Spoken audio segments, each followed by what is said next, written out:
Hey everybody, welcome back. These are some entitled people that deserve to get roasted. Roasty toasty on the BBQs. By any chance, do you have $10 I can borrow till next Wednesday and I'll pay you back 15? Sure, I can just send Interact. What's your email? Just pay back 10. That's fine. $10 is not a big deal. Can you send to this guy? He needs it for gas, for work, and he said, can you do 20? So he makes sure he has enough until I get money next week. Thank you. Can you let me know when I sent it so I can message him and let him know? Okay, I sent $20. It says he has auto deposit, so it should go through soon. Okay, I'll let him know. Thank you. He wanted me to ask you for 30 because his car's a gas guzzler, but I didn't know if you could send that much. You said you could send 10. They asked for 20. You sent 20. And now you want 30? The math ain't mathin', honey. This is the thing with entitled people. I always try to be a generous person. Anytime anyone I know is, going through a rough time with money, I'm always the first person to help. I cover so many things from bills to Ubers and everything. It just kind of seems like the more I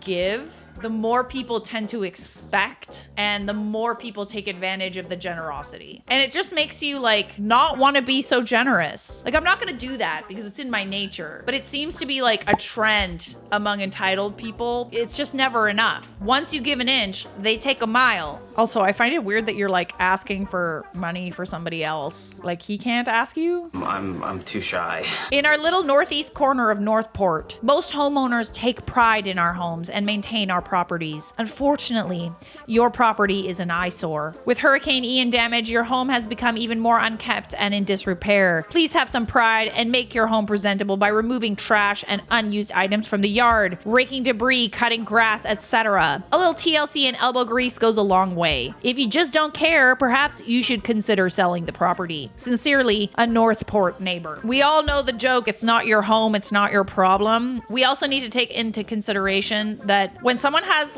a messy house or an unkept property, please don't tell anyone how I live. It's probably one of a few things. They might not have the best mobility, they might be depressed, or they might not have the money to do it. A good neighbor, if you really found this to be so much of a problem, would offer to help. Get off my property! Do you see some grass that needs cutting? Why don't you just do it out of the goodness of your heart? Don't send this anonymous note to this person and then tell them that they're messy and gross. It's not even your house. It's the neighborly thing to do to help out. If you see someone is not doing so well, their property is unkept, don't judge right away. Maybe go and see if that person is okay and offer to help. If a bunch of people help, because probably all of you are talking behind this person's back, why don't you all just go over there and do the neighborly thing and help them out if it's so much of a problem? Am I the a-hole for telling my neighbor to F off after she demanded I clean her house? How does one demand to clean a house? You can't do that. Paint my fence! Make me. English is my second language, so I apologize in advance for any mistake. You are excused, my dear. I'm a Latina woman married to an American man. We live in a small community in Florida where most people are nice and kind to me. For context, I love cleaning. I like trying new products just for fun. A couple of times I offered to clean other people's houses free of charge just to help them. Among them, a widow who lost her husband in 50 years, a neighbor who had a baby and has a 3-year-old daughter, another neighbor who had a car accident. See, this is what I'm saying. It's the neighborly thing to do. You see that someone isn't, doing so well in life, you go and you offer to help. It's not hard. That's what she said.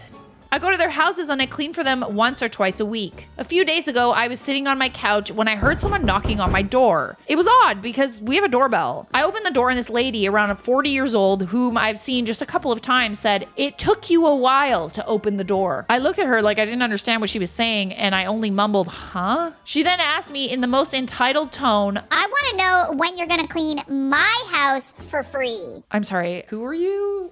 Do we know each other? At this point, I was trying not to laugh and I just asked her, why would I do that? She proceeded to mention all the houses in the neighborhood I've cleaned and that she wanted to know why I haven't been to her house yet. Because you're doing cleaning out of the kindness of your heart to nice people who need your help. It's not just don't mind me, I'm just the cleaner of the neighborhood, gonna stop by at everybody's house and do a little cleaning. What the hell? She then yelled at me. Yes, yelled loud enough to make my next door neighbor to come outside to see what was going on. She was yelling at me because I wasn't replying to her. I was still trying to process how on earth this woman thought that she had the right to come to my house and demand that I clean her house for free. Clean now. I just said I'm never gonna clean your house. I'm not the neighborhood maid. I've only helped a few people. She then demanded that I help her. At this point, I had enough, so I just said F off and I closed the door. As you should. Like, what the hell? Later that day, when my husband got home, she ran into him and told him I'm a rude person and how I yelled at her. Buddy sounds like a narcissist. Jeez. What about the fact that you like went over to someone's house and like demeaned them and demanded that you clean for them for free? When I explained what happened, he told me I shouldn't have talked to her like that and next time I should be nicer. Am I the a-hole? All this woman really had to do was go to your house, plead with her, you know, listen, I'm having a really rough time. I've heard that you're going around and you're helping people and I would appreciate it if you came and helped me. Why don't you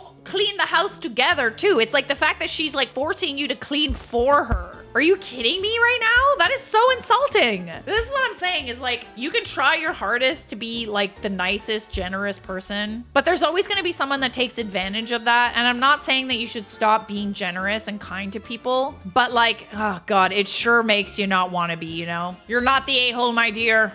I've decided, like, F off. Your husband should have stuck up for you. Like, what the hell? This neighbor who didn't pay for the Hulu account they were using. Hey, chick, can I borrow your Hulu account again? I did something and I erased it. Do you happen to have $15 we agreed upon for the internet? Because that's been a while ago that we talked about it. I will Thursday. It's cool. I will just watch my videos. I'll pay you Thursday the $15 I owe you. Sounds good. Thank you. I'm not going to guarantee it because I have got a very sick dog and I got to take him back to the vet tomorrow. So I don't know what's going to happen, but he's going to come first. I'm sorry. If I have it, I'll pay you. Oh, and just to let you know, I haven't had a TV much. It's just been in the pawn shop. I just browsed and the other day I just now got it set up, but it's okay. I'll still pay you $15. I'm sorry. I don't need your whole life story. I just need like $15. Yep, times are hard. I understand, hence needing the $15. Yeah, well, I didn't use it that much, but you'll get paid if I have it after I take my dog to the back because my dog's a little bit more important than the internet. I'm sorry. What?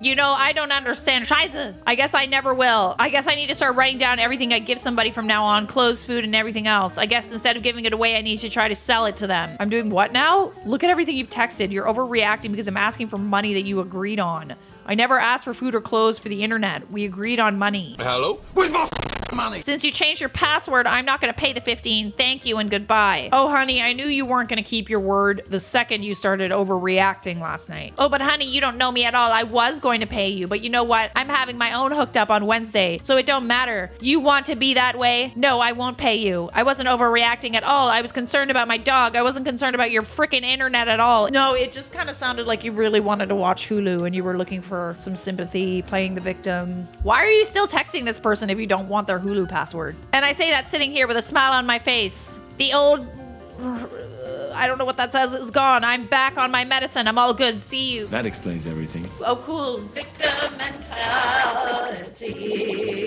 All of this over a Hulu password, eh? Like, why is it always over these passwords? You know, these things are like $10 a month, right? Maybe that's a lot for some people. But guess what? TV is not a necessity. You don't need TV to live. Read a book. Go to the library. It's free. I actually think you can sign out movies from some libraries. We, your neighbors, respectfully request that you have the poplar trees on your property removed. Those trees cause a lot of problems and cleanup work. Many leaves, twigs, and branches that fall throughout the year. We sure they also cause you the same problems. Wow, there's a petition, eh? Yeah, you guys signed a petition. Guess what? They're not your trees. Not your property, not your problem! Oh, are these them? Oh my gosh, they're beautiful. Like, it's on a fence line too, so clearly on your property. Not your property, not your problem. Seriously. It has come to our attention that the potted plants outside of your porch are not real and decoration. This will reflect extremely poorly to our houses and other constituencies in the area who have real plants, who might wish to sell their homes one day, and buyers running away when they saw your plants. Are you freaking kidding me? Earlier this week, myself and 14 other neighbors, including the state environment official, have held a group meeting to discuss the appropriate action necessary to solve this issue. Imagine getting this heated about plants. Like, y'all really must be bored. Really, really bored. I'm unemployed. As of this writing, we have decided to grant you 2 days to remove the selected plants from your porch, or what? If you choose not to correspond, there might be an official action taken that will include the police called to write a lawsuit. I'm sorry, the police to write a lawsuit? This big brain time. Don't bother the police with this. The police are gonna laugh in your face. Or the flowery being removed and discarded of quite immediately. You must within 2 days minimum. You know what you should do with that? Just like... Don't bother the police with this nonsense. Like, seriously? Oh my goodness. I would seriously consider moving out. I love it when people like gang up on you and they're just like, Well, you know, some other people agree. yeah, you guys are like really bored, eh? Like you have nothing better to do than to like cause some drama about some fake plants. Get the hell out of my face! Shut it! Dinner! Odd as it may seem, as a teacher, I'm exhausted and hungry. I need to work on wrapping gifts right my family tonight, yet have no time to cook my own dinner. Please let me know if you have leftovers or just want to slap another steak on the grill for me. I appreciate it. Message me for my address. Thank you so much. Happy holidays. There's this really amazing app. It's called Uber Eats. It saves a lot of time. Kind of addictive, to be honest. All the restaurants in your city are at your fingertips. It'll be at your house in less than half an hour. Highly recommend. There's Favor and Uber Eats. They'll both deliver anything you want right to your door. Lots of good pizza places nearby that deliver too. Right, but I'm looking for free food, home cooked. Jazz hands. Beggars really can be choosers. I like that it's necessary to mention I'm a teacher. You know, it's just like, oh God. The victim card always goes with the entitlement. Let me make something abundantly clear. You are not a victim unless you choose to be a victim. There are plenty of people in this world who take all the terrible things that happen to them and they excel despite that fact. You choosing to embrace your victimhood as opposed to using it to fuel your prosperity and your success means that you're simply a victim and you're lazy, with the exception of some people. Everybody has the capability to do great things, including pay for their own dinner. And there's gonna be some people who say, Yeah, but Charlie, this happened to me. I did this, I did that. okay, fair. That's why I said there are some people who genuinely are victims and they need to be taken care of by society, or they all need a helping hand, all that kind of stuff. However, just because you're a teacher does not mean that you're a victim. You work hard. So does everybody else. And everybody else seems to have a way to pay for dinner. My rant. A few weeks back, we had a member that was looking for items as they just moved into the neighborhood. I went through my things and found a bag of linens for said person. I put them out on my porch. The person picked them up, got to the end of my driveway, ripped open the bag, and threw in the garbage everything that they didn't want. I took everything back out of the garbage and refitted it to someone else after I washed them. Are you serious right now? Needless to say, when you're gifted something, have the respect to re-gift what you do not need and do not send it to the landfill. Period. Wow, like right in front of them too, eh? You literally got a gift and then threw what you didn't want in the garbage. There's this little thing, it's called pay it forward. Someone does something nice for you, you go and you do something nice for someone else. If you didn't want it, could have donated it. Congratulations, you mowed. That's twice so far this year, I believe. Wow, that's not passive aggressive. My passive aggressive radar is like, whoa. Can you keep it up maybe weekly or at least every other week? Your neighbors would be very grateful if your house did not look like it was abandoned. Not your property, not your problem. Subscribe.